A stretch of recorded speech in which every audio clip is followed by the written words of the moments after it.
राज्यातील 720 किलोमीटरच्या किनाऱ्यांवर एआयच्या मार्फत आता देखरेख ठेवली जाणार। 26/11 हल्ल्याची पुनरावृत्ती रोखण्यासाठी एआयचा वापर करणार। मत्स्य आणि बंदर विकास मंत्री नितेश राणेंची घोषणा।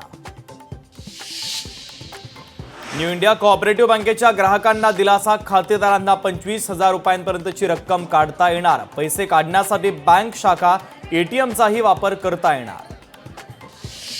परळीमधील व्यापारी मयत महादेव मुंडे यांच्या पत्नी ज्ञानेश्वरी मुंडे 3 मार्चला करणार आमरण उपोषण।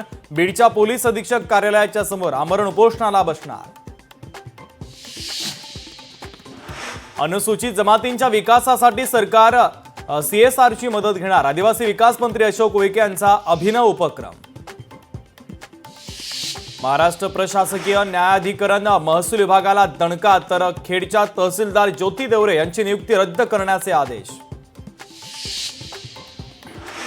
बदलापूरमध्ये मनसे आक्रमक। मराठी पाट्यांच्या मुद्द्यावर मनसैनिक आणि दुकानदारांमध्ये जोरदार वाद। मनसेकडून दुकानदारांना 2 दिवसांचा अल्टिमेटम।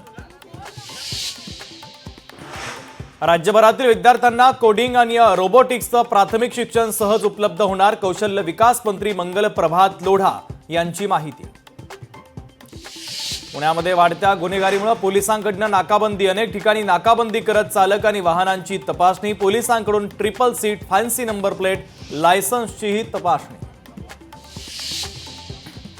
ठाणे पोलीस आयुक्तालयाच्या अंतर्गत 35व्या महाराष्ट्र राज्य पोलीस क्रीडा स्पर्धांचं आयोजन। यामध्ये संपूर्ण महाराष्ट्र पोलीस विभागातील एकूण 13 संघ होणार सहभागी। राज्यातील अनेक गोरगरीब रुग्णांना वैद्यकीय उपचारासाठी आर्थिक मदत। मुख्यमंत्री सहाय्यता निधी मदत कक्षाच्या माध्यमातून 7 कोटींची करण्यात आली मदत।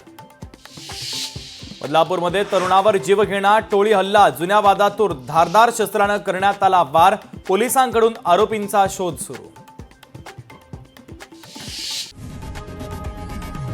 लोकशाही मराठी ऐका, पहा, जागरूक रहा।